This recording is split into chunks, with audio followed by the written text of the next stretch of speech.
ኤርትራ መንግስት እኮ አሰብን ላለመስጠት እኮ የራሱ ብቻ እኮ ፍላጎት አይደለም የግብጽ እኮ ነው የግብጽን አንደበት እኮ ለግብጽ አፉ ነው እኮ ነው የሚናገረው ጀነራሎች የኢትዮጵያ ጀነራሎች ሲያነሱት ከነበረው ጥያቄ አንፃር ስላሰብ ጥያቄ ሲያነሱ የሽግግር መንግስት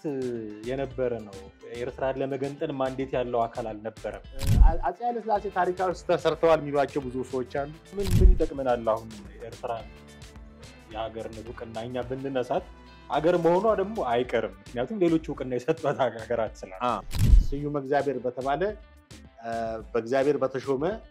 ንጉሠ ነገሥት የምትመራ ሀገር ነች ገባ ስለዚህ በሁለቱ መካከል ብትዋል አለመጣጣም ይመጣል ያኛው ይሄኛውን ይበርዛል እንኳን ባህር በር ጥያቄ ማንሳታችን ራሱ እንደ ጸብጫርነት ያየ ነው አይደል በተደጋጋሚ የከሰሱን ነው እኛን ወንጀላ ውስጥ ከተዋል ኢትዮጵያን ማለት ከዚህ በኋላ ኤርትራ ጋር ዲፕሎማሲያዊ ግንኙነት አድርጌ ከኤርትራ ጋር ተደራድሬ ኢሳያስ መንግስት በስልጣን ላይ ያለ የሚለው የህልም እንጀራ ነው እኔ በጣም ጠቅላይ ሚኒስትር አብይ የዛን ጊዜ እንደው ፍቅር በፍቅር ሆነን ከሻቢያ ጋር ከኢሳያስም እዚህ ጋር ኢሱ እየተባለ ሲጨበጨብ የነበረው ያ ጥሩ አጋጣሚ ነበር አሰብን ለመውሰድ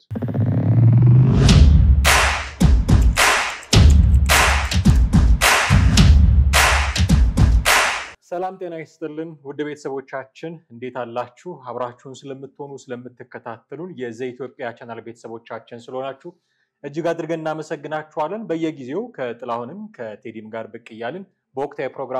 ፕሮግራሞቻችን ወደ እናንተ እንደምናደርስ ይታወቃል ዛሬ ከጥላሁን አክሊሉ ጋር እነኛ ማህደግፋ ነኝ እስከ ፕሮግራማችን ፍጻሜ ድረስ አብራችሁን ትቆዩ ዘንድ ያክብሮት ግብዣችን ነው ሰሞኑን ሆርን ሪቪው የተባለ መጽሔት ላይ ኢትዮጵያ ኤርትራን እውቅና መንሳት አለባት የሀገርነት እውቅና መንሳት አለባት የሚል ሰፊ ትንታኔ ቀረበ ያንን አስመልክቶ ደግሞ የተለያዩ ሚዲያዎች የተለያዩ ሐሳቦችም እየሰጡበት ነው በርግጥ ይሄ ነገር እንዴት ያለ ነው ያዋጣናል ወይ ምን አይነት ሌሎች አማራጮች አሉ ዓለም አቀፍ ልምዶች ምን ይመስላሉ የሚሉትን ጉዳዮች እንደው በወፍ በረር ቅኝት ለመዳሰስ ነው ሙከራ የምናደርገው ከጥላሁንና ከኔ ጋር አብራችሁን ትቆዩ ዘንድ ያክብሮት ግብዣችን ነው እንዴት ነህ ጥሌ አለው እግዚአብሔር ይመስገን አለን ሆርን ሪቪው ላይ የአፍሪካ ቀንድ ጉዳዮች በስፋት የሚዳሰሱበት መጽሔት ነው እንደምታውቀው በርካታ ነገሮች ይነሳሉ አሁን በጣም አነጋጋሪ ሆኖ ከሰሞኑ ኢትዮጵያ ለኤርትራ የሰጠችውን የሀገርነት እውቅና ማንሳት አለባት የሚል ነው እና በጣም ሰፊ ትንታኔ ነው ለኤርትራ የሰጠችውን እውቅና እንድታነሳ የምክር ሐሳብ ልንለው እንችላለን ሰፋ ያለ ትንታኔ ነው እንደ ወደ ውስጥ ከመግባታችን በፊት ይሄንን ምክር ሐሳብ እንዴት አገኘው በጣም የሚገርም እንትን ነው አጀንዳ ነው የቀረበው በዚህ በሆርን ሪቪው በውይይት ነው የቀረበው እና የተለያየ ሐሳቦች ተንሸራሽረዋል በዛ ውይይት ላይ ምናልባት አሜሪካን ሀገር ነው የተካሄደው አይደል ውይይቱ እና በዚህ በሆርን ሪቪው ላይ የተሰኘው መጽሔት እንግዲህ ያቀረባቸው እንግዶች አሉ እና በዛ ላይ በተካሄደው ውይይት ላይ ኢትዮጵያ ለኤርትራ የሰጠችውን የአገር እውቅና እንድታነሳ ነው ይሄ ጽንሰ ሐሳቡ ወይንም የአጀንዳው በዚህም የተለያየ ሐሳቦች ተንሸራሽረዋል ልታነሳ የምትችልባቸውን ነጥቦችንም ጠቅሰዋል እንደሚታወቀው እንግዲህ ኢትዮጵያ በ1983 ዓመተ ምህረት የደርግ መንግስት ከተሸነፈ በኋላ በሻቢያና በህዋት ሻቢያ ወዲያው ኤርትራ አልተገነጠለችም በ1985 በሪፈረንደም ወይም ህዝበ ውሳኔ ተካሂዶ ነው ህዝበ ውሳኔው በጣም በሚገርም ሁኔታ እዚህ ሀገር የሽግግር መንግስት ተካሂዶ አዲስ አበባ ላይ ከዛ በሽግግር መንግስት ውስጥ ራሱ እሳቸው ፕሬዝዳንት ኢሳያስ ነበሩበት እና የኤርትራ ሰራዊት ወይም ሻቢያ ኤርትራን ቢቆጣጠርም ኤርትራ ሙሉ በሙሉ አልተገነጠለችም ነበር 85 ዓመተ ምህረት ወይም 93 ዓመተ ምህረት በፈረንጆች ነው ሪፈረንደም የተካሄደው በጣም በሚያሳዝን ሁኔታ ሪፈረንደሙ ላይ ኤርትራ ነፃነት ለዋላዊ አገር እንደውን ትፈልጋለህ ወይ የሚል አለ ይሄ ጥያቄ ከቀረበለትማ ማንንም ሰው እሺ ሊል ይችላል ወይም ነፃና ለዋላዊ አገር ከኢትዮጵያ ትገነጠላለች እንደዚህ የሚሉ ዝርዝር ሁኔታዎች አልቀረቡም እንደውም አንዳንድ የምርጫ እንትኖች የሪፈረንደሙ ህዝበ ውሳኔ ናጽነት ወይስ ባርነት ነው ነፃነት ወይም ናጽነት ከኢትዮጵያ መገንጠል ባርነት ደግሞ ከኢትዮጵያ ጋር መቀጠል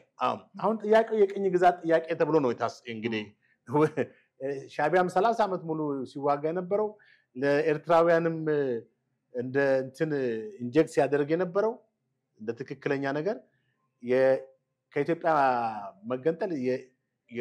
ከቅኝ ግዛት ወይም ኢትዮጵያ ኤርትራን በቅኝ ግዛት ይዛታለች የሚለው ነው ኮሎናይዜሽን ነው እንጂ ዝም ብሎ ሪፈረንደም አይደለም ያካሄዱት ማለት ነው እና ይህን ሪፈረንደም 98% ኤርትራውያን ደገፉት ነፃነት ወይም ባርነት ብሎ ሲል እኮ ማንንም ነፃነት ነው ብሎ ግልጽ ነው የትኛው ሊመርጥ እንደሚችል ግን ነፃነቱ እውነተኛ የምርጫው እንትኑ ራሱ ትክክለኛ ነገር ነው ወይ የተጠቀሙት ቃላት ነው ራሱ የሆነ ነገር እንዲመርጡ ከኢትዮጵያ ጋር እንቀጥል ወይንስ ከኢትዮጵያ እንገንጠል ብሎ ማለት አንድ ነገር ነው ህዝብ በዚህ ነገር ላይ ቢወስን ትክክል ነው የቀረበው የሪፈረንደም ትክክል ነው ትላለ ሪፈረንደሙ የቀረበበት ሂደት ራሱ ልክ አይደለም የግንዛቤ ማስጨበጫ ስራዎች ራሱ አልተሰሩም ይሄ ሪፈረንደም ከመደረጉ በወቅቱ የነበሩት ጠቅላይ ሚኒስትር ታምራት ላይኔ ይሄንን አሁን እኛ የምናነሳውን ነገር የባርነት ነፃነት የሚለውን ሁሉ አንስተው ነበርና ገና ስልጣን ሳይዙ ጦርነት ላይ ያያሉ ያወሩት የተስማሙበት ነገር እንደሆነም ጠቆም አድርገው ግን ትልቅ ነገር ይደረጋል ተብሎ ይጠበቅ የነበረው ህዝብ ማወያየት በየደረጃው ህዝቡን አወያይቶ የግንዛቤ ማስጨበጫ እንዲኖረው ማድረግ ነው ያንን ሳይሰሩ እና በጣም ሊዲንግ የሆኑ ኩዌሽኖችን አስቀምጠው ባርነት ወይስ ነፃነት ብለው ነው እንግዲህ ኤርትራ ነው በቃ አሁን በጣም ነው የሚያሳዝን እንግዲህ ታሪካዊ ስተት ነው የተፈጸመው ይሄ በኢትዮጵያ ውስጥ ማለት መጀመሪያ እውቅናም ያመቻቸቻት ኢትዮጵያ ነች ምክንያቱም ቀድማም እውቅና የሰጠቻት ኢትዮጵያ ነች ኤርትራ በ1946 ዓመተ ምህረት ከኢትዮጵያ ጋር ማለት በእንግሊዝ 10 ዓመት ቅኝ ግዛት ተይዟል ከዛ ፊት ኢትዮጵያ አካል ነበረ 10 ዓመት ቅኝ ግዛት ተይዟል አጼ ምኒልክ ኤርትራን ለመያዝ ባደረጉት ጥረት ነው የአድዋ ጦርነትም ተስፋ መነሻ ሆኖ ከዛ ኢትዮጵያን በውል ለማሰር የውጫሌ ስምምነት አድርጎ ጣሊያን በዛም የፈጠረው ችግር ስለነበረ ነው ጦርነቱ የተነሳው እንጂ እንደ ዋነኛ መነሻ የኤርትራ ጉዳይ ነው የአድዋ ጦርነት የሚባለው ምክንያቱም አጼ ምኒልክ ኤርትራ የኢትዮጵያ ግዛት መሆኗን ስለሚያውቁ ወደዛ እንቅስቃሴ አድርገው ነበር ግን አንፎርቹኔትሊ እሳቸው ከመረብ ላይ የኢትዮጵያን ድንበር አድርገው በዛ እንተናሉ ይሄም አንዳንድ ሰዎች ታሪካዊ ተጠያቂ ናቸው ይሏቸዋል ግን የወቅቱ ፖለቲካ የወቅቱ የቅኝ ግዛት ሁኔታ ያንን ወደዛ ዘልቀው እንደሄዱ አላደረጋቸው ያለው የጦር አቅም ኤርትራ ውስጥ የነበረው መደራጀትም እንትን ነበር 10 ዓመታት ያክል በእንግሊዝ ቅኝ ግዛት ተይዛለች ከዛ የኤርትራውያን እንቅስቃሴዎች ተካሄዱ የህዝብ ጥያቄ ተነሳ አንደኛ ከኢትዮጵያ ጋር እንሁን የሚሉ ኃይሎች ኢትዮጵያ እናት ሀገራችን ነች ከኢትዮጵያ ጋር ወሃድ ምንም የቀረን ነገር የለም ምንም ማለት ብቻችንን ነን ሀገራችን ኢትዮጵያ ነች የሚሉ ኤርትራውያን ተነሱ በሁለተኛ ደረጃ ኖ ከኢትዮጵያ ጋር አንዋሃድም ከኢትዮጵያ መገንጠል አለብን በሚል ሲሉ አብዛኞቹ ሙስሊሞች ናቸው ይሄን ሐሳብ ያነሱት ጀባሃ የሚለውም የተቋቋመው ከዛ አንፃር ነው ከዛ ሶስተኛ ሐሳብ ይዘው የመጡት እንዋሃዳለን ከኢትዮጵያ ጋር እንሆናለን ግን ውል ይኑረን በሚል በወቅቱ የነበሩ ጠቅላይ ሚኒስትር አክሊሉ ሀብተወልድ በሊግ ኦፍ የተባበሩት መንግስታት ድርጅት ይሄን ሐሳብ አቀረቡላቸው የተባበሩት መንግስታት አንደኛው የአንቀጽ ላይ ደግሞ ምንድነው የሚለው ኤርትራውያን የመገንጠል ጥያቄ ካላቸው ፍላጎት ካላቸው ይሄንን በሰላማዊ መንገድ ወይም በትጥቅ ትግል ያደርጉ ይችላሉ የሚል ማለት ኤርትራውያን ብሎ ሳይሆን እንደ አንድ እንትን ነው ኮት ያደረገው ገብቷል ማንኛውም ሀገር ማለት ነው ስለዚህ በፌዴሬሽን ከተቋቋመ ሀገር እና አፄ ኃይለ ሥላሴ ታሪካዊ ተሰርተዋል የሚሏቸው ብዙ ሰዎች አሉ ግን ደግሞ በዛ በኩል ደግሞ አፄ ኃይለ ሥላሴ በወቅቱ የነበረው የኤርትራ ሁኔታ ሞደርናይዜሽን ነበር that means የዌስተርን የዲሞክራሲ ካልቸር ኤክሰርሳይዝ ማድረግ ጀምረዋል የመናገር ነፃነት ሐሳብን በነፃነት የመግለጽ ፍሪደም ኦፍ ስፒች ነበር ፍሪደም ኦፍ ኤክስፕሬሽን ነበር የዲሞክራሲን ኤክሰርሳይዝ ማድረግ ጀምረዋል ኢትዮጵያ ደግሞ በአንድ ስዩም እግዚአብሔር በተባለ በእግዚአብሔር በተሾመ ንጉሰ ነገስት የምትማራ ሀገር ነች ገባ ስለዚህ በሁለቱ መካከል ብትዋሃድ አለመጣጣም ይመጣል ያኛው ይሄኛውን ይበርዛል በሚል በፌዴሬሽን ተቋም እንድትዋሃድ ተደረገ ኃይለ ሥላሴ ማዋሃድ ይችሉ ነበር እንግዲህ ብሎ የሚሏቸው ስህተት ነው የሰሩት የሚሏቸው የሚሉም አሉ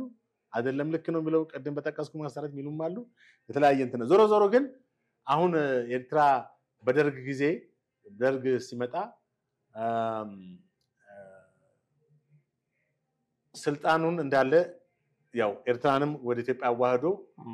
እንትን አለ ከዛ የሻቢያ የጀብሃ እንትን ወደ ሻቢያ ተቀይሮ ሻቢያ ከጀብሃ ሻቢያ ወጣ ከጀብሃ ሻቢያ የሚባለው የትግራይ ኤርትራ ነፃ አውጪ ኃይል ኢፒኤልኤፍ የሚባለው ኃይል ወጣ ከዛ በኋላ 30 ዓመት ያክል ከኃይለ ሥላሴ ጊዜ ጀመሩ ከ30 ዓመት ከደርግ ሳይሆን 17 ሲደመር 23 ማለት ነው የ23ቱ ማን ነው የጀብሃ ነው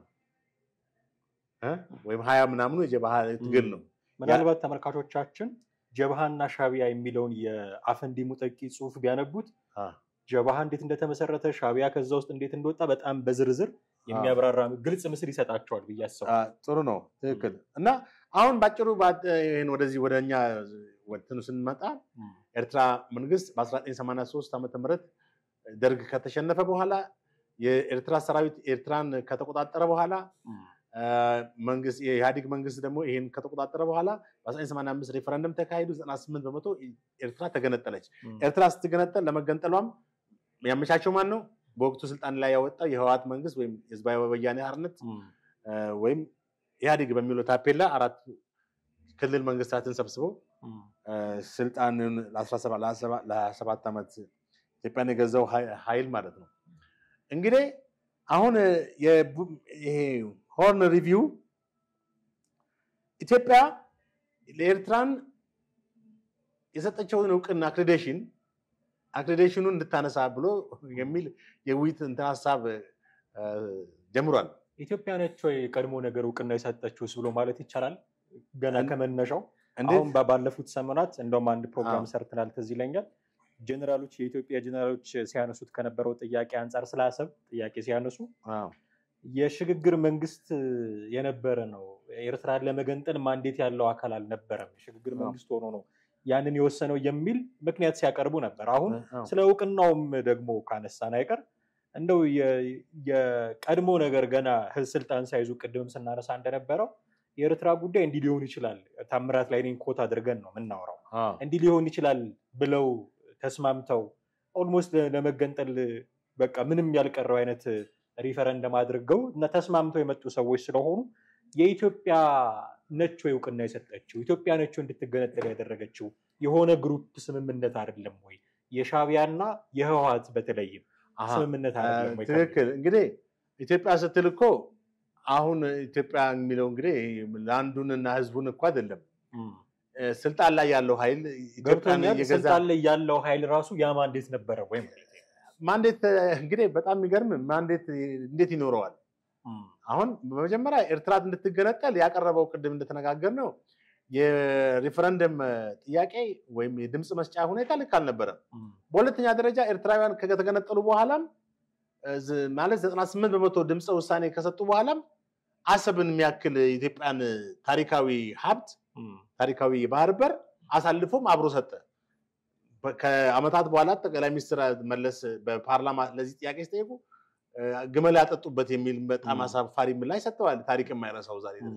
እንዴት ግመል ያጠጡበት እንደ ተራ ነገር ተራ ኩሬ ነው እንዴ ወይም ተራ የሆነ መንደር ለዚህ እኮ ነው የኢትዮጵያውያን ጥያቄ ነው አሁን ኢትዮጵያውያን የባህር በር ሲባል ምን አይነት ተነሳሽነት እንዳላቸው ከሰሞኑ እያየን ነው መሪዎቻቸውን ሄደው ጠይቅ ደግሞ ግመል ያጠጡበት ነው የሚሉት ስለዚህ የኢትዮጵያ ሳይሆን የሆነ ቡድን ፍላጎት ትክክል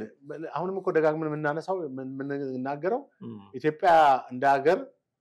ወይም ኢትዮጵያ ህዝብ ኤርትራ ብትገንጠል አላለም ኢትዮጵያ ህዝብ ማይ ተጠየቀ ደሞኑ ሲጀመር እኮ ህዝበ ውሳኔው ኢትዮጵያ ህዝብ መጠየቅ ነበረበት ኤርትራ ሉዓላዊ ሀገር እንድትሆን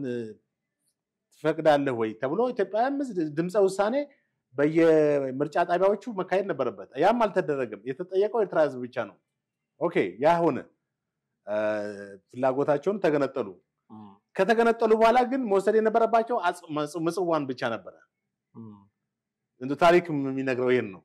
አሰብ የኢትዮጵያ ታሪካዊ እንትን በጂኦግራፊም በምንም ብትሄድ በጊዜውም ራስ ገዝ እንደነበረ ነው እና ይሄን እንደመሸለም ነው እንኳን ስለተገነጠላችሁ ይሄን ቦነስ ሰጠናችኋል ሽልማት ሪዋርድ ነው እና እነመለስ ያካሄዱት ባይዘ በህዋት ውስጥ ይሄን የሚቃወሙ ሰዎች 1993 በጦርነቱ ወቅት እኮ እነ ሲያ አብርሃ እነ አቶ ገብሩ አስራት እነ ጻድቃን ዋናው ከአመቶ መለስ ጋርም የተጣሉት በዚህኛው ጉዳይ ነው ኤርትራን የመያዝ ኦፖርቹኒቲ ነበር በዛን ጊዜ መለስ ነው እንግዲህ እንዳይሄዱ ከዛ ቦታ ላይ እንደ አጼ ምኒልክ እንደከለከሉት ማለት ነው እና ይሄ ሁለት ጊዜ ነው እንግዲህ ህወሓት ስህተት የሰራው አንደኛ የመጀመሪያው መስጠቱ ሁለተኛው ደግሞ ኦኬ መጀመሪያው ስህተት በሁለተኛ ስህተት አደግመውም ጦርነቱም ሲያበቃ በነበረ ድርድር ላይ አሁን ይኸውልህ ኦፖርቹኒቲ ነበር አሰብን የማግኘት ኤርትራን መያዝተውና አሰብን ይዘን አሰብ ተሳስተን ነው የሰጠነው ይሄማ የኢትዮጵያ ሀብት ነው የኢትዮጵያ ንብረት ነው የኢትዮጵያ ባርበር ነው ብሎ መያዝ ይችላል ነበር መለስ ሁለት ጊዜ ታሪካዊ ስህተት ሰራ አንደኛ አሳልፎ ሰጥቶ ሁለተኛ ደግሞ 93 ጦርነቱ ላይ የመያዝ ትልቅ አጋጣሚ ነበር የኤርትራ መንግስት ተዳክሞ ከቡሬም ከዚህ ከጾረና ከምናምን አጠቃላይ ከያዘባቸው ዛላምበሳ ብትል ተባሮ ሸሽቷል ከባድመ ምናምን ግን ወደዛ የገሰገሰ ያለውን ጦር ተመለስ ብሎ ቀጭን ትዕዛዝ ሲያስተላልፉ ይሄ የሳቸውን የተቃወመውን የነስየን ቡድን ከዛ በትግራይ ግምገማ ላይ እንዴት ብሎ ሲያነጉ እሱ ቦናፓርቲዝም ምናምንይዝም እያሉ እነሱን አንጃ ብሎ ከፓርቲው ከህወሓት ማዕከላዊ ፓርቲነት ግማሾቹን አሰሯቸው እነስየን ታስተውሳለህ ዘማና በሙስና ማለት ነው እና አሁን ኢትዮጵያ እውቅና ሰጥታለች መቼ 83 በስተት ኢትዮጵያ ሳትሆን ኢትዮጵያን ስልጣን ላይ ያዘው የህወሓት መንግስት ወያኔ ስልጣን ማለት ለኤርትራ ስልጣን ሰጥቷል አሁን በዚህ ሪቪው ማን ነው ሆርን ሪቪው በሚባለው መጽሔት እንግዲህ መጽሔቱ እንዳለሳሳት ፓናል ውይይት ነው አካይደው አይደል እንዴ ሆርን ሪቪው ነው እዛ ላይ የሚቀርቡ የግለሰብ ትንታኔዎች አሉ ውይይቶች ፓናል ውይይት ነው ብቻ በጽሁፍ ነው እንዴ በጽሁፍ መልክ ነው መጽሔት ነው ሆርን ሪቪው መጽሔት እኮ ገብቶኛል በጽሁፍ በእንትን አይደለም ነው አይ በጽሁፍ መልክ ነው ትንታኔ የሚቀርበው ችግር የለውም ማለት እኔ ጽሁፉን ስላየው እዚህ ጋር በርግጥ አንዳንዴ መጽሔቶችም ጋዜጦችም የማወያየት እንትን ኦፖርቹኒቲ ስላላቸው ብዬ ነው እና ይሄ እንትን ያቀረበበት እንትን ነጥቡ ምክንያታዊ ነው የሚለውን ነገር ብንመለከተው ጥሩ ነው አዎ አይ የተነሳው ምክንያታዊ ነው ወይ መነሻ ያደረኩትም በኢትዮጵያ ራሷ ኢትዮጵያ እውቅና ሰጠችው የሚለውን ጥያቄ ማንሳት ያስፈልገኝም ለዛ ነው አሁን ልታነሳ ትችላለች የሚሉ በርካታ እንደውም ዓለም አቀፍ ህጎችም ይደግፏታል የሚሉ ነገሮች በዝርዝር ቀርበዋል ሪሊ አሁን ኢትዮጵያ ኤርትራን የሀገርነት እውቅና ብትነሳት ሪሊ ምክንያታዊ ነች ወይ ምክንያቱም አሁን ሀገር ነች ራሷን የቻለች ሀገር ነች ኤርትራ የተባበሩ መንግስታት ድርጅት ያውቃታል እንደ ሶማሊላንድ አይደለችም አይደል አሁን ኤርትራ ሶማሊላንድ ገና እውቅና የምትፈልግ ምናምንና ለሷ እውቅና መስጠት መንሳት በጣም ተራ ነገር ሊሆን ይችላል ባለፉት ወራት ብዙ ውዝግብ የነበረበት ጉዳይ ስለሆነ ነው በመሳሪያነት ማንሳት ኤርትራ ግን ራሷን የቻለች ሀገር ናት በቃ አሁን ራሷ ድንበር ያላት የራሷ ሰንደቅ ዓላማ ያላት ምናልባት ስለማላቀው እንጂ ብሔራዊ መዝሙርም ያላት ናትና የተባበሩ መንግስታት ድርጅት እውቅና የሰጣት የተለያዩ ሀገሮች ከሷ ጋር ግንኙነት ለማድረግ የሚሰሩ በቅርብ ጊዜ እንደውም ከአሜሪካ ጋር ያለኝን ግንኙነት አሻሽላለሁ ብላ በዛ ደረጃ እንቅስቃሴ ያደረገች ያለች ሀገር ነች እቺን ሀገር ሌሎች ሀገራት እውቅና የሰጧትን በተባበሩ መንግስታት ድርጅት ደረጃ እውቅና ያላትን ሀገር ኢትዮጵያ ካሁን በኋላ እንደ ሀገር አላውቅሽም ብትላት ምን ምክንያት ይኖራታል ይኸውልህ ጥሩ ነው ምክንያታዊ ነው ወይ የሚለውን ከማንሳታችን በፊት የቡክ ማን ነው ሆርን ሪቪው ይሄን ያነሳበት ነጥብ የመወያያው አጀንዳ ላይ ይሄን ለማንሳትም የተገደደበት እውቅና እንድትነሳ ያደረገበትን ነጥብ አስቀምጧል እዚህ ጋር ኢትዮጵያ ይህን እርምጃ እንድትወስድ የሚያስችላት ህጋዊ ስልታዊ እና ተጨባጭ ምክንያቶች እንዳሏት ዝርዝሩ አስቀምጧል በ1993 ዓ.ም የተሰጠው እውቅና በወቅቱ በነበሩት የህወሓትና የሻዕቢያ መሪዎች መካከል የነበረ የጦርነት አጋርነት እንጂ ፖለቲካ ውሳኔን እንጂ በአገር ደረጃ የተካሄደ አይደለም አንደኛ ሁለተኛ ያ ውሳኔ የተመሰረተ የተሻለ ጎረቤት ግንኙነት ይመጣል ኦኬ መፍትሄው መገንጠል ከሆነ ኢትስ ኦኬ ሻዕቢያ ወያኔም ፈቀደ በስልጣን ላይ ያለው ማንኛውም መንግስት ፈቀደ ኢትስ ኦኬ ብሎ ኢትዮጵያ መንግስት ተቀብሎት ነበር አይደል እንዴ ሄዳለው ካሉ ሄዱ ተገነጠሉ መገንጠላቸው አይደለም ችግሩ አሁን ከተገነጠሉ በኋላ ኤክሰርሳይዝ ሲያደርጉት ያለው ነገር የውጭ ፖሊሲያቸው ከጎረቤት ሀገሮች በተለይ ከኢትዮጵያ ጋር ያለው ሁኔታ ነው እዚህ ጋር ኤርትራ ኢትዮጵያን የልማት ፍላጎቶች ከማደናቀፍ አልፋም የኢትዮጵያን ተጽዕኖ ለመገደብ እና የባህር በር ምኞቶችን ለማጨናገፍ ከግብጽ ጋር ከመሰለ ወደ ኋላ አላለችም ሲል የግብጽን ፖሊሲ አጀንዳ ይዛ እንደምትንቀሳቀስ ነው እንግዲህ የጠቀሰው። የሀገር እውቅና መስጠት ለሉዓላዊ እንዳስፈላጊነቱ የሚወሰን እርምጃ ነው፣ ቋሚ ወይም የማይሻር አይደለም። ምንድነው እውቅና የሰጠ ሀገር እውቅና መብት አለው ብሎ አለ። እሱን ወደ ዓለም አቀፍ ህግ በኋላ መጣበታለን። ዓለም ከታይዋን ይልቅ ቻይና ምናምን ይላል። እሺ ወደ ታች ዝቅ ብለን ኢትዮጵያ ለኤርትራ መገንጠል ፈቃድ የሰጠች እናት ሀገር በመሆኗ ያ ፈቃድ የተመሰረተባቸው መነሻዎች ሲጣሱ ውሳኔዋ እንደገና ለመመርመር የበለጠ ህጋዊ መሰረት አላት ሲል ይከራከራል። ይሄ ነው እንግዲህ ማለት ለኤርትራ እውቅና እንድትነፍገው ዋል የሰጠችውን እውቅና እንድታነሳ ያለው የመወያ ሐሳብ ጥሩ ጎረቤት ሊሆን ስላልቻለ ክፉ ጎረቤት ስለሆነ ጭራሽ ከክፋቱ የተነሳ ከጎረቤት ከሌሎች እንደነ ግብጽ ካሉ ኢትዮጵያ ታሪካዊ ጠላቶች ጋር ወዳጅነት እየፈጠረ ኢትዮጵያ ላይ የሚለው ኢትዮጵያን የማዳከም ፖለቲካዊ ማተራመስ እና እስከ ወታደራዊ ኃይልን የመጠቀምና ጦርነት የማዝመት እንቅስቃሴ ስላለው እንደ ሀገር እውቅና ማንሳቱ አክሬዲቴሽን የሰጠነውን አክሬዲቴሽን ማንሳት አስፈላጊ ነው ብሎ አስምሮበታል። እንግዲህ ኤርትራ እንደ አንድ ሀገር ለመባል የሚያስፈልጋት መሰረታዊ መስፈርቶች ማሟላት ተስኗት ሲል ሞግቷል። እዚህ ጋር ምክንያታዊ ነው ወይ የሚለውን አዎ ምክንያታዊ ነው። አንተ አንድ ሰው ስላከበርከው እንደዚህ ብለህ ምሳሌው የማይመጥንም ሆነ አይደል ነው ያ ሰውዬ የሰጠውን ነገር ካላከበረ ወይም የሰጠውን ነፃነት እንትን ካላለ ምንድን ነው የምታደርገው?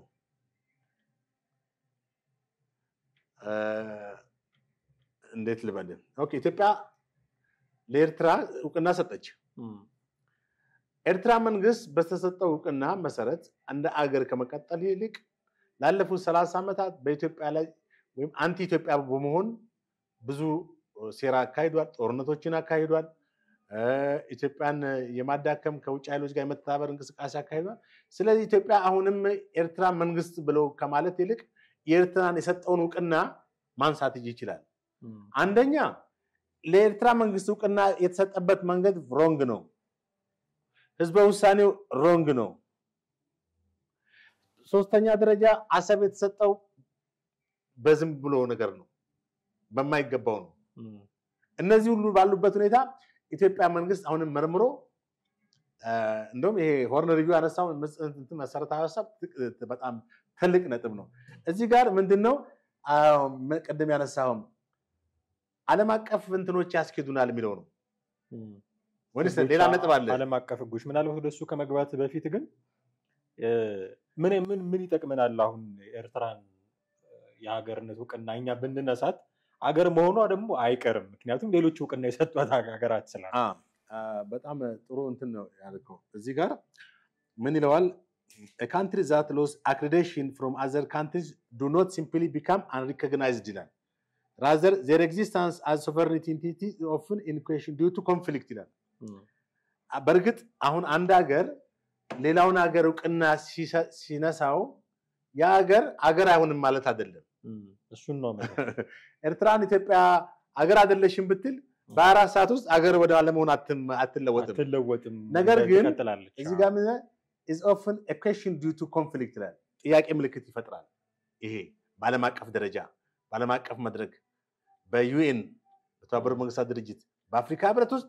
ኢትዮጵያ ኤርትራን እውቅና ነሳቻት የሚለው ትልቅ ብዥታ ይፈጥራል። ገብቷል? በኤርትራ ላይ ፎከሲንግ ይፈጥራል። ትልቅ የዲፕሎማሲ ጫና ይፈጥራል። በጣም ኃይለኛ የሆነ ኤርትራን በዓለም አቀፍ መድረክ የማግለል ሁኔታ ይመጣል። ኤርትራን ህዝብ ሳይሆን ስልጣን ላይ ያለውን ኤርትራን መንግስት ማለት ነው። እንደሚታወቀው የኤርትራ መንግስት ባለፉት 30 ዓመታት ምንም አይነት ምርጫ ያልተካሄደባት ሀገር ነች። ኢሳያስ ገብቶ አሁን ድረስ ኢሳያስ ነው ስልጣን ላይ ያለው። እንኳን ሀገሪቷን በአምባገነንነት ብቻ አይደለም በጣም በርካታ በጎኑ አጠገቡ የነበሩትን ባለስልጣናቶች ሁሉ አስሯል። የት እንደታሰሩ በህይወት ይኑሩ ይሞቱ ያልታወቁ ባለስልጣናቶች ዛሬ ራሱ አሉ። ይሞቱ ይኑሩ ጓደኞቹ ማለት ነው። ሰውየው ምን ያህል አደገኛ ሰው እንደሆነ ምን ያህል ፍጹማዊ አብሶሉት ዲክታተርሺፕ እንደሆነ የሚያሳይበት ሁኔታ ነው። እንኳን ለኢትዮጵያና ለሌላ ጎረቤት ሀገር ይቅርና ለራሱ ጓደኞቹና ወንድሞቹ እንኳን ያልተኛ በጣም መሰሪና አደገኛ ሰው መሆኑን እዚህ ላይ ትመለከታለህ። በሁለተኛ ደረጃ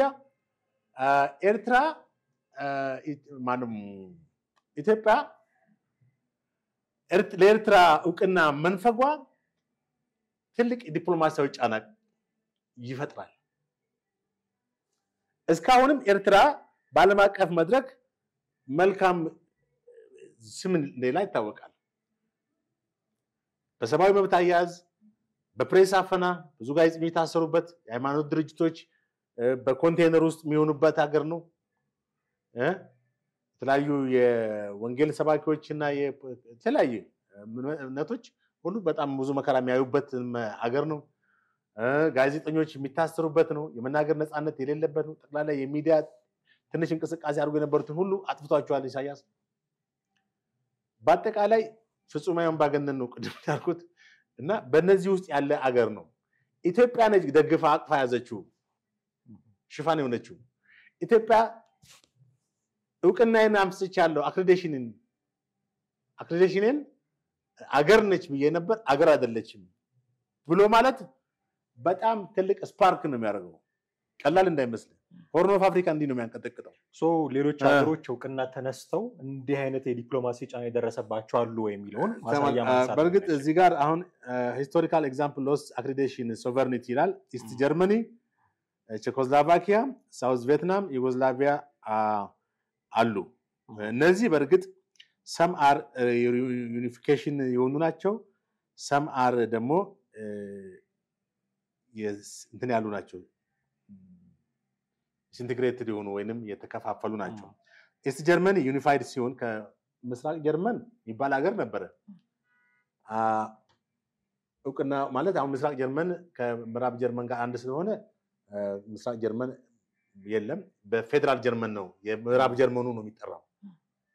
ምዕራብ ጀርመን የሚባል አለ። ምስራቁ ጋር ሲዋሃድ ግን የምዕራብ ጀርመኑን ስም ነው ያዘው። ያኛው ሶሻሊዝም ነው ካፒታሊዝም ነው። አሁን ጀርመን የሚባል በዋና ከተማው በርሊን የሚባል ነው አይደል? ድሮ በርሊን ለብቻ ነው፣ ቦን ለብቻ ነው። ቦን የሚባል ዋና ከተማ ነበረው። አሁን አንድ በርሊን አንድ ጀርመን ሆኗል። በዚህ ጊዜ ምስራቅ ጀርመንን ካስቱናል ሶሻሊዝም ይከተላል። የደቡብ የመንና ሰሜን የመን የሚባል ነበር። አሁን አንድ የመን ሆኗል ወደ ደቡብ የመን። ካፒታሊዝም የሶሻሊዝም ስርዓት በአለም ላይ ስለጠፋ ካፒታሊዝሙ ነው። ካፒታሊዝም ስርዓቶች ናቸው እንትን ያሉት። ቼኮስሎቫኪያ በሁለት ተከፍሏል። ቼኮስሎቫኪያ እውቅና ተነፍጎት ቼክና ስሎቫኪያ የሚባል ሁለት ሀገር ሆኗል። ያው በኳስ ላይ ሁሉ ናቸው የለ ቼክና ስሎቫኪያ። እሺ ሳውዝ ቪየትናም የሚባል ነበር። አሁን አንተ ላልከው ሳውዝ ቪየትናም የሚባል ሀገር ነበር። ከቪየትናም በ1975 ከዋናው ቪየትናም ሊገነጠል ራሱን ሳውዝ ቪየትናም አለ። ልክ አሁን ደቡብ ሱዳን ብለው ተገነጠሉት ነው። ያኛውን ኖርዝ አለውና ሳውዝ ቪየትናም እና ከቪየትናም ገነጠላሉ ብሎ ራሱን ሳውዝ ቪየትናም ሀገር ነኝ ብሎ ተንቀሳቀሰ። ከዛ በኋላ አንድ እንትኖች እውቅና ሰጥተውታል እዛ አካባቢ ያሉት ትናንሽ መንግስታት። ግን ሳውዝ ቪየትናም ዋናው ቪየትናም ተቀለለው ከነንትኑ በጦር ኃይል ብዛት በጦር ኃይል አሸንፎት ማለት ነው አጠፋው። ሳውዝ ቪየትናም የሚባለውን ከነስሙ አጠፋው ማለት ህዝቡን ያዘው። ያን እንትን እንቅስቃሴ አካሄደው የነበሩን ኃይሎች እንትን አለ። ሌላው ዩጎዝላቪያ ነው። ዩጎዝላቪያም በተለያዩ እንትኖች ፍራግመንትድ ስቴት ሆኗል። እነ ክሮኤሺያ፣ እነ ሰርቢያ፣ እነ ምናምን መቄዶኒያ እነ ምናምን የሚባሉ ወደ 4-5 ትናንሽ ግዛቶች ተፈጥረው ዩጎዝላቪያ የሚባለው እንትን ሆኗል። አሁን የኤርትራ ሁኔታ በእርግጥ ከቪየትናም ጋር ነው የሚመሳሰለው፣ ከሳውዝ ቪየትናም ጋር። ሌሎቹ በመዋሃድ ወይም ፍራግመንትድ በመሆን ነው እንትን ያሉት አክሬዲቴሽናቸው እንትን ያለው። ኤርትራ ግን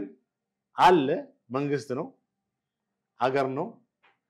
አክሬዲቴሽን ብትነፍገው እንትን አይሆንም ማለት አይጠፋምም ወይም ከሀገርነት ወደ ሀገር አለመሆንነት አይሸጋገርም። ቅድም እንዳልኩት ጫና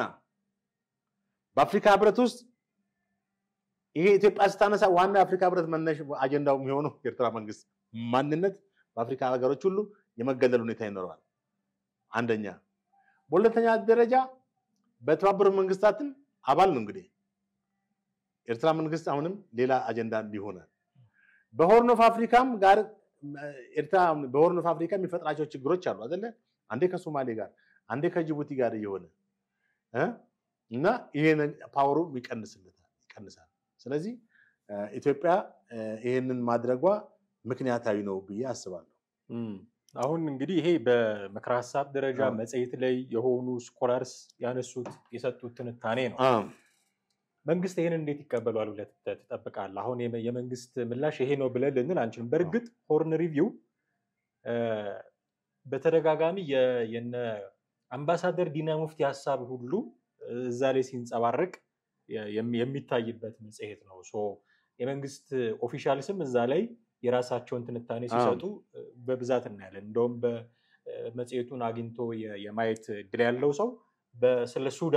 ሱዳን ግጭትና ያ ግጭት ኢትዮጵያ ላይ ስለሚያሳድራቸው ተጽዕኖዎች በጣም በስፋት የሚዳሰስበት ነው ሆርን ሪቪው ከመሆኑ አንፃር መጽሔቱ እዛ ላይ የኢትዮጵያ ኦፊሻልስ ትልልቅ ሚኒስትሮች ሳይቀሩ ሐሳቦቻቸውን የሚያሰፍሩበት መጽሔት ስለሆነ የመንግስትን አቋም የሚያንጸባርቅ ይሆን ብለን እንድንጠይቅ ሊያደርገን ይችላል ምናልባት ይሄ ሐሳብ ግን ኦፊሻል የሆነ የመንግስት አቋም ስላልሆነ ይሄ የመንግስት ፍላጎት ነው ብለን ልንል አንችልም ትንታኔ የሰጡ ሰዎች ያነሱት ሐሳብ ነው ይሄንን ግን እንዴት ሊያስተናግደው ይችላል የኢትዮጵያ መንግስት ሪሊ ሊያስብበት ይችላል በትኩረት ሊሰጠው ይችላል ወይ ተገምታለህ እንዴ ይሄን ማሰብ አይደለም በጣም እንደ ዋነኛ ፖይንት እንደ ዋነኛ ጭብጥ ነገር ነው እንጂ የባህር በር ጥያቄ ስታነሳ ኤርትራ እንግዲህ በአሁኑ ሰዓት እንኳን የባህር በር ጥያቄ ማንሳታችን ራሱ እንደ ጸብጫርነት ያየ ነው አይደል እንዴ በተደጋጋሚ የከሰሱን ነው እኛን ወንጀላ ውስጥ ከተዋል ኢትዮጵያን ማን ከዚህ በኋላ ኤርትራ ጋር ዲፕሎማሲያዊ ግንኙነት አድርጌ ከኤርትራ ጋር ተደራድሬ ኢሳያስ መንግስት በስልጣን ላይ ያለ የሚለው የህልም እንጀራ ነው የማይሆን ነገር ይሄው በተደጋጋሚ የማስታወቂያ ሚኒስትሩ አቶ ብርሃነ የማነ ገብረ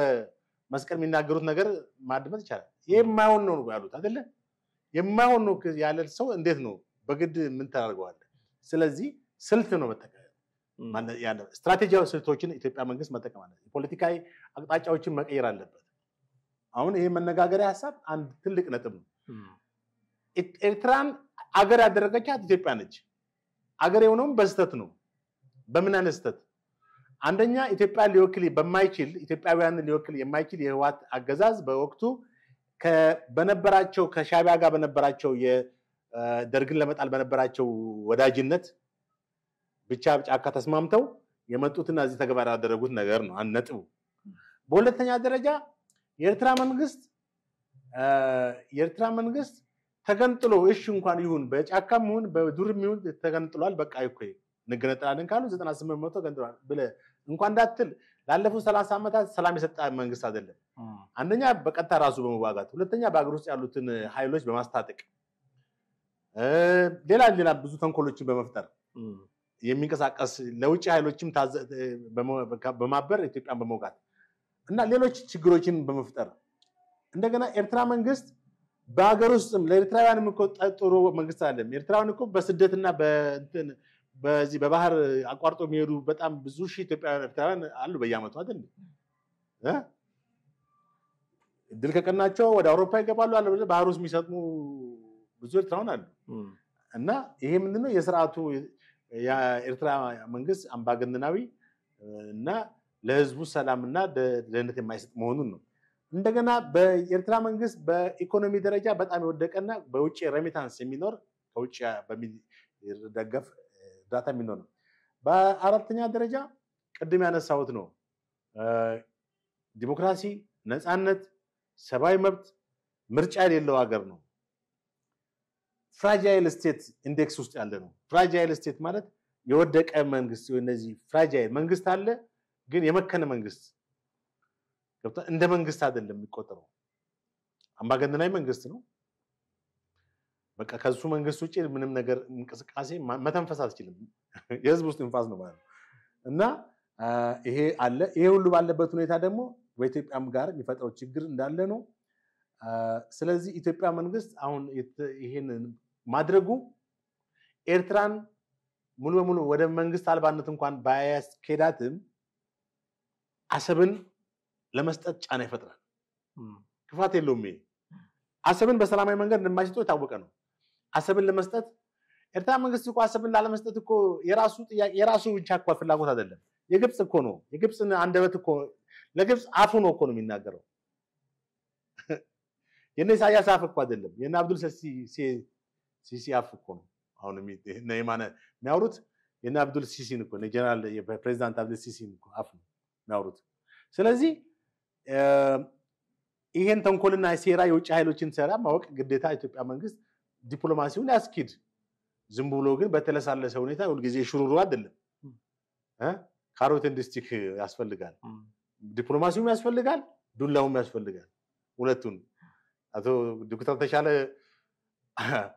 እኛ እንወዳችኋለን አሉ አይደል ባለፈው እንዴት ነበር አሉ ሲሙሩ ነገር ግን የኢትዮጵያ ባንዲራ ቀይ ባህር ላይ ይተከላል